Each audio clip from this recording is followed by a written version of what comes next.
I started studying Thomas Paine. And I'm reading Common Sense. And I'm reading all about common sense. And I'm reading about Thomas Paine's life. Thomas Paine is probably the most discredited founding father that we have. Most people know Thomas Paine. They know he wrote Common Sense. I shouldn't even say that. A lot of people know Thomas Paine and Common Sense, but most people don't even know who he is. Maybe they've heard the name, and he's a founding father. Well, George Washington credited him for the Revolution. George Washington said, if it wasn't for Thomas Paine writing Common Sense, it would have never happened, because he was the right writer at the right time. He was a journalist, if you will. He was actually what they called then a pamphleteer. And what he would do is he would write up a story, and then he would print pamphlets, and then he would send them out. So he was the first journalist in America. What a surprise that the first journalist was really he was a socialist, really. He was discredited because he also said that the Bible was full of magic tricks and everything else. And so he got Theodore Roosevelt actually called him a dirty little atheist. But people like Edison said we should go back and study him because he really had it down. So I'm reading Common Sense because I'm looking at that time period with special eyes now, and I'm reading Common Sense. And as I am doing other reading all around it, I begin to see the picture of who this man is. And I said to my researchers maybe 3 weeks ago, I said, guys, look for references to Thomas Paine, because I believe he's going to be the tie to the revolution. And they said, from who? And I said, from the left. Look for ties to Thomas Paine. Well, I missed them. I can't believe I missed them. The last lines of the inaugural speech, if you remember, Obama, now let me quote him.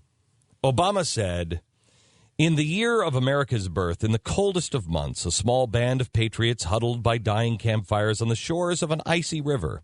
The capital was abandoned. The enemy was advancing. The snow was stained with blood. Well, when was that? That's when George Washington was getting ready to get into some boats and cross a river. At the moment when the outcome of our revolution was most in doubt, the father of our nation ordered these words to be read to the people. Let it be told to the future world that in the depth of winter, when nothing but hope and virtue could survive, that the city and the country, armed at one common danger, came forth to meet it. The words are from Thomas Paine's pamphlet, The Crisis. This is what George Washington read before he crossed the Delaware. Now, I can't believe I missed that, but a journalist picked it up. And the journalist went on about Thomas Paine and said, quote, his ideas seem astonishingly modern. Universal education, a guaranteed wage of poverty to the poorest. The new president's call for greater inventiveness in restoring science, quote, to its rightful place, invokes the spirit of Thomas Paine, that irrepressible architect of ideas and things. He designed bridges and steam engines, created a smokeless candle. He also invented the phrase, the United States of America. But even more crucially, he was among the first to advocate the abolition of slavery. More than any other revolutionary thinker, he imagined the role that a free black man might play in the country's future. Here it is. He writes, Paine leaves a legacy of steely optimism in dark times and boundless faith of human renewal.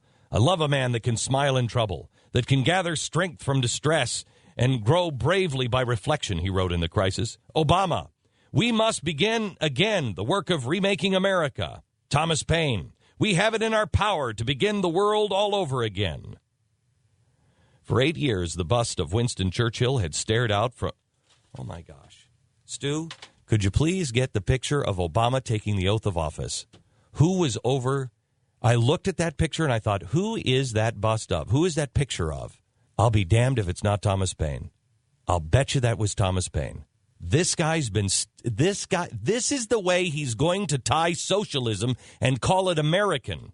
He is going to say there was an American patriot that was a free thinker, that was way ahead of his time, that he was part of the collection and good friends with Benjamin Franklin, which he was, and George Washington credited him for the coming of the revolution. And it's time now for the great revolution of our other founding father, Thomas Paine, the forgotten founding father. Who is up on that mantle? Do you have the picture? Can you see it? I know it. I can't tell from that picture. It looks like Thomas Paine.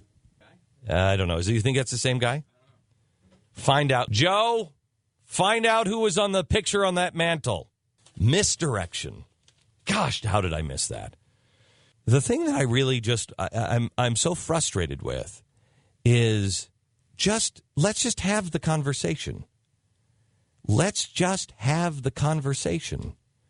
If you want socialism, let's have socialism. You have the ability to make the case and change the Constitution, do whatever you want, change it, but do it in the light of day. Have the balls to stand up and say it. Have the courage of your convictions. Instead, they're doing it all in the cover of darkness. They're calling it a stimulus package. It's not a stimulus. You want a stimulus package? I mean, here's President Obama showing the optimism in American people that we'd love to see. He says only government can give the economy the short-term boost in the arm that America needs to recover. So we're printing up $825 billion. Stu, what is the monetary chart? Absolutely stunning. When you see the little blip that was the Y2K blip, and then the little blip of September 11th, you can see this chart, and you'll see how much money we printed. And the first little blip is the one that caused, what was it, the tech bubble. And then you see the Y2K bubble. And then you see the 9/11 bubble. And then you see what we've done in the last 4 months. And, Stu, how would you describe the little blips compared to what we've done in the last couple of months? I would say, let me look at it. A pebble to the Grand Canyon? A 50th, give or take? 1/50th of it? 2%? I mean, it really is. I mean, if you had to compare them, they would be a cliff to a pebble. Yeah, pretty much. I mean, it's staggering. Absolutely staggering to see. It's this chart that the point I was making this morning was that if global warming, if Al Gore had a chart that looked like this, he wouldn't have his 21% believing him. It wouldn't be like that. It wouldn't be 20th on the list of priorities. I mean, you look at that chart that they've talked about, the hockey stick. This and the hockey stick. The hockey stick is projected, right? Well, part of it, what they have now is not nearly as dramatic. I mean, it's over about 1,000 years, but they project it. That in the Al Gore movie, he projects it, and he has to get up on the scissor lift, and he goes above the screen. You remember that whole charade, right? But I mean, it's not nearly even, and that's only 1,000 years in all the history, right, of the world. You've taken 1,000 years. Mm-hmm.